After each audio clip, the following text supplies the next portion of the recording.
Ce 16 juin 2023, le corps de Karine Esquivillon a été retrouvé après les aveux de son mari Michel Pial. Peu avant, l'architecte de formation devenu brocanteur clamait que son épouse était partie de son plein gré devant les caméras de 7 à 8 sur TF1. Des images déroutantes visibles ce dimanche. Les doutes glaçaient le sang il y a quelques semaines, maintenant, si est-il un visage qui suscite le malaise. Il s'agit de celui de Michel Pial, le mari de Karine Esquivillon est passé aux aveux durant sa garde à vue dans la nuit du 15 au 16 juin 2023. Dans le numéro de ce dimanche 18 juin 2023 de 7 à 8 sur TF1, figure une interview de cet homme réalisée au mois de mai, durant laquelle on peut observer non sans effroi son aplomb concernant la disparition de son épouse. Affirmant être du côté des gendarmes qui l'attendaient avec impatience pour comprendre ce qui était arrivé à son épouse, Michel Pial avait dit comprendre que de nombreux soupçons pèsent sur lui, car si est-il le scénario classique, je leur ai dit, allez-y. Pas de problème. Je n'ai rien à me reprocher. Faites tout ce que vous avez à faire. Durant 3 mois, sa femme a été portée disparue, et les regards se sont rapidement tournés vers lui. Pour lui, si est évident puisque de nombreuses affaires vont dans ce sens, telles que l'affaire Daval ou encore, celle non élucidée pour l'heure, de Delphine Jubilard. Avant d'avouer le meurtre de sa femme, Michel Pial faisait croire à une disparition volontaire de Karine Esquivillon.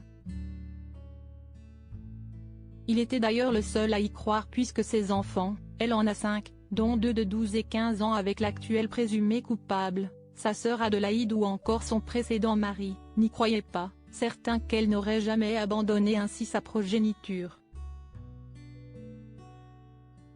L'accusée clamait de son côté qu'elle avait préparé son départ, arguant avoir reçu un SMS envoyé de son téléphone sur lequel on pouvait lire « Marre de vivre à deux, mais pas en couple.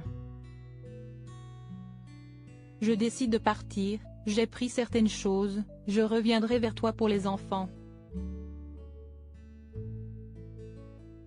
Aujourd'hui, on sait qu'il n'est rien mais l'enquête suit son cours, suivie de près par les médias comme BFM TV, victime ce vendredi d'une sorte de piratage de voix ahurissant. L'élaboration d'un scénario. Comment Michel Pial a-t-il pu accepter de faire cette interview, quelques semaines après avoir tué la mère de ses enfants? Quand on a tué quelqu'un, on bascule dans un monde mental totalement différent, explique Alaf Prolan Coutenceau, criminologue et psychiatre. Une fois un crime commis, à partir du moment où vous ne choisissez pas la manière la plus morale, à savoir, l'aveu, il reste 2 possibilités, la fuite ou l'élaboration d'un scénario. Dans le cas du scénario, une fois le premier acte posé, la personne se retrouve prisonnière de l'histoire inventée et la complète au fur et à mesure, déroule le psychiatre. Mais cette construction n'est pas à la portée de tous les psychismes.